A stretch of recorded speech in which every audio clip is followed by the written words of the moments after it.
Hi guys, and welcome to your handover videos. So I'm just going to run through how essentially you would set up the caravan as if you were to get on site.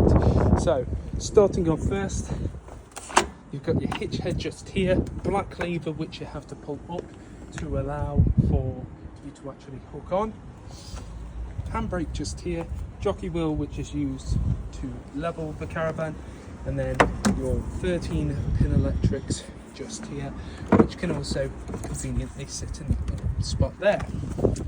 Using our test equipment today, so you can see you've got a gas bottle here with a gas hose connected on one side and then connected into the front there.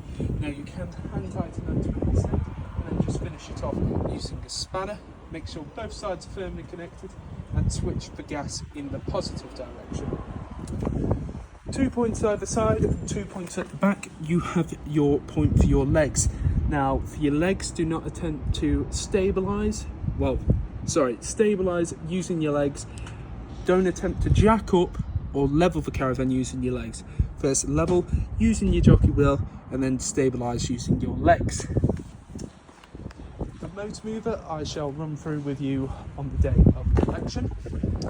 Just here you have your flue. Your flue is used to get clean air in and out of your boiler. Don't have to do anything with that except make sure that it's nice and clean. Just here is where you'll plug in for your water. Now your water runs on a pump system.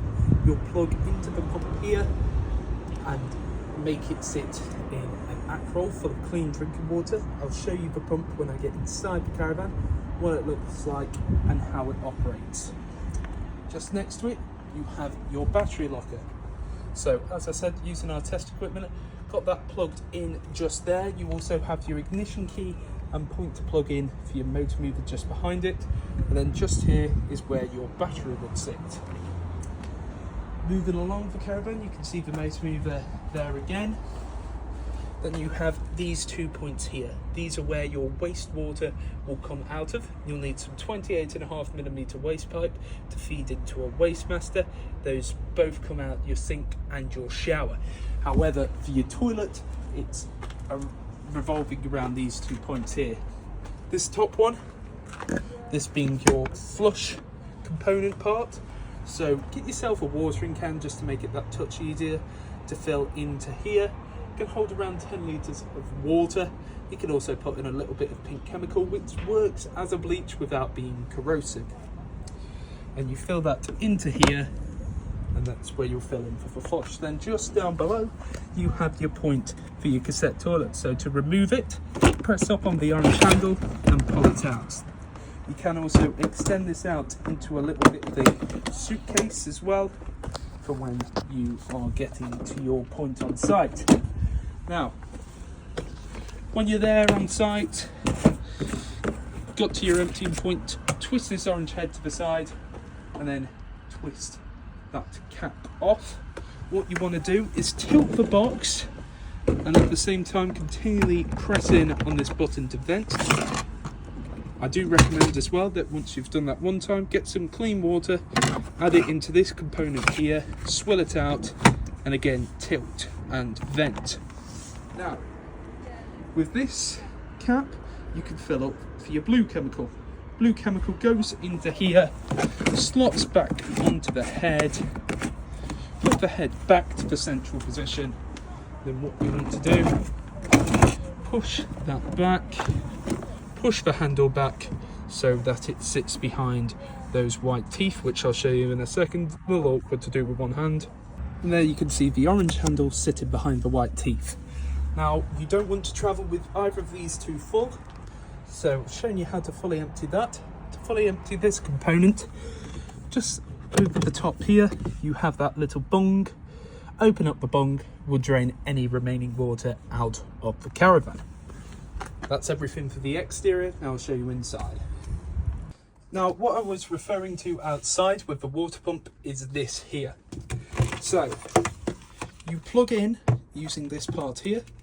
Then to remove it, you want to press in on that trigger and remove it just like so. Won't be removed unless you press in that trigger. Got a plastic cap just here which goes over the top of the aquarol to make sure no nastiness gets in. And then just here you have your strainer. Your strainer has to sit at the bottom of the water barrel, as otherwise it will just gasp air through.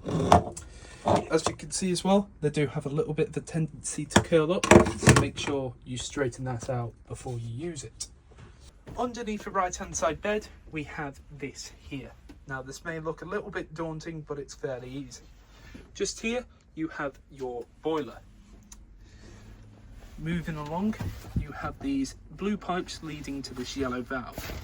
That yellow valve is your drain valve. So currently in the vertical position, meaning any water inside the system is being drained off. Now have that on almost permanently, especially through November to March, as you don't want your pipes to freeze up. I would recommend almost after every use of the caravan, just drain it off, make sure there's no water remaining in the system. Just flick it horizontal when you want to use it. It can be horizontal either way. Just next to it you've got that box there, that is your brain box for your motor mover. This silver box just here, this one is your battery charger, and then just here you've got your trips and fuses. All your trips are in the upright position and all your fuses just there. If you need a little bit of additional information on that, have a look inside your book pack. You've got that orange switch there which shows you that the heating and hot water is active, green switch showing that the charger is active, and then you have your system shutdown button. Press that in, nothing inside the caravan will work. Okay, then you have two boards up here. First one is this, which is your Swift command board. You can turn it on by pressing in on this button here. It works similar to an iPad. So at the top it shows the internal temperature of the caravan, which will differ slightly to the internal temperature to this one. The external temperature, which it says is 13 degrees, the date, the time, and the amount of charge of the leisure battery. First up, you've got this button here, which is your water pump button. Now, this does work on a touchscreen, so you'd press in on that pump button, but I'm not going to do it today as we're not running any water through. But you press that pump button. That being said, your drain valve is in the correct position and that you are plugged in. You come over to your taps, run your taps of both hot and cold, and make sure you've got a nice steady continuous stream. Run it for about 30 seconds just to make sure that it's doing so. Now, if you haven't used the caravan in a little while, give it 2 or 3 minutes before you press that pump button, just so it can circulate around. Well, give it 2 or 3 minutes after pressing the pump button to then open up your valves. Next up, you've got your awning light button. So press it in, you've got the border illuminated. Go outside and you can see awning lighting is on. Next up, you've got your lighting. So first one, dimmer 2, dimmer 1. Press in on the dial, you can see that it turns it off. Press in again, turns on. Press in there, you can see that side goes off. Press it in, goes on. And then you can dim the light using this button here, which you can see gradually gets dimmer, and then go the other way, gradually gets lighter. Same system for that other one as well. Then you've just got your individual light switches as well. Press that in. Next up, you've got power. It shows right now 14.1 volts of energy are coming from the leisure battery, which is actually coming from the mains compartment, as there's no leisure battery currently plugged in. If it was a case that there was no mains plugged in, that would be an accurate representation of the amount of voltage inside the leisure battery. You can see 0.1 amps coming from solar, 0.6 coming from vehicle, which obviously there's not going to be anything coming from the vehicle as nothing's plugged in right now. Then you can select what battery you want to use by pressing in here. It can see right now leisure is, sorry, not by pressing it just shows the selected battery. Go across, shows the AC current, and also allows you to set a limit for that as well. Next, we've got some additional settings. So this allows you to set the time, the date, what day it is, the screen brightness, when this screen would time out because it's not continually on, Also allows you to pair with Bluetooth, and if you want to hear the beep every time you select something as well. So time, date, day, screen brightness, screen timeout, pairing Bluetooth and beeps. Then you've got your radio, which works standard to any sort of radio. You've got your volume on your side, allows you to set presets and tune as well. So FM, and you scan to try and find what you want. Same with DAB, select what station you want. Also allows you to have an aux cord. If you go in here, plug into your aux and go from there. You can also pair with Bluetooth. Press it one more time, audio is off. Then when you want to turn off this board, you press and hold on this button here. And that's how to operate the Swift command board. Then just here you have your outer control panel. You've got your on and off button here, and then you've got your menu button. Similar to this, few buttons on the bottom, and then everything works off touchscreen. So press menu, and it will flash up to this. This top one is for the internal temperature of the caravan that you desire. So currently set to 29.5, and then using the scale side to side, I can go up in 0.5s. I can also hold it and it will flash down. Goes up to a maximum of 30 and starts at 5 degrees, otherwise it is off. Whatever you set it to is whatever the caravan will get its temperature to. Next up, you've got that shower icon. That is for your hot water. So you can either have the bar full or middle. Middle will get the temperature to around about 40 to 50 degrees, and full will boost the temperature for about 15 minutes to get it to 60 degrees, and then drop it back down to that middle position, which is ideal if you're wanting to use the shower in the morning or something like that. Now as well, you have a choice for your heating and hot water. You can use either gas, mains, or a mixture of both.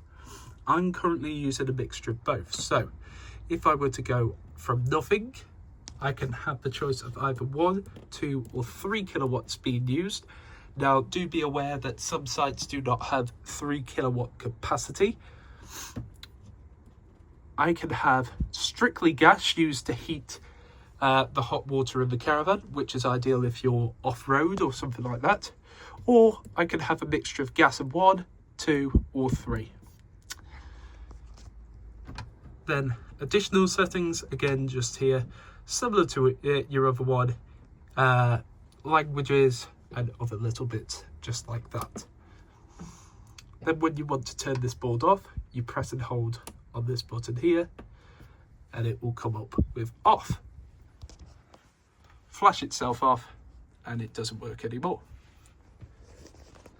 Then just here we have your domestic fridge operation. So we'll go from it being off, he says. Okay, so starting off, you've got 3 different buttons. You've got your on button, source button, and power button. So turn it on, press and hold on this button here. It will flash up and then go back to its most recent memory, which was mains on full capacity. Now when I want to change the source, I press this button here. I have the choice of car battery, gas, mains, or auto. Auto will automatically switch to what the fridge thinks is the best source to use. So press that once, goes to auto and flashes itself onto mains. Press it again. Now it's going to go onto car battery, and there's not a car battery currently hooked. That means that the hazard light is going to come on. Press that once, you can hear it beep and flash. If you hear that beeping and see that flashing, you know something is wrong. So press that again, goes to gas. Now for gas it is slightly different. You do have to almost listen for the gas to tick in. It will gradually begin to tick in, and then once it stops ticking, that means that the gas is lit inside the fridge, which I've already checked as well, but you can sort of hear as I'm doing it right now. Don't know if you can hear that or not. The phone's not the best, but we'll keep it on mains for now. Then you've got this thermometer button. Press that once, allows you to change the amount of power. So max is obviously going to chill it the quickest, but if you want to use less power, it's just a case of selecting 5 being the most powerful, 1 being the least powerful. You can also see inside as well, lights come on when the fridge is active. Then when I come to turn it off, press and hold that in, turns itself off. No more lights inside the fridge. Then we have your cooker. Now your cooker works primarily off gas, minus your electric plate just here. Your electric plate, you just spin to the side and select whatever mark that you want. The higher the number, the bigger the amount of heat. The hotter, I should say, the hotter the heat. Now for this works standard to your normal sort of gas cooker. You've got a button here which you press in, hear the gas tick in, press in the dial, twist to the side, gas will flow through. This is what it looks like when it's lit, as if by magic. And what you can see, nice steady continuous blue flame. Then when you want to turn it off, just flick it back to the central position. Again for the grill, like Houdini, there you can see both sides nice and lit. And finally the oven, whoops. And there you can see the oven as well, nice and lit, continuous blue flame. Then the only other real thing to note, as it says here, do not shut lid when burner alight. Do not shut lid when burner is still hot. Make sure all of them are nice and cold to the touch. You don't also want to travel with that glass plate open.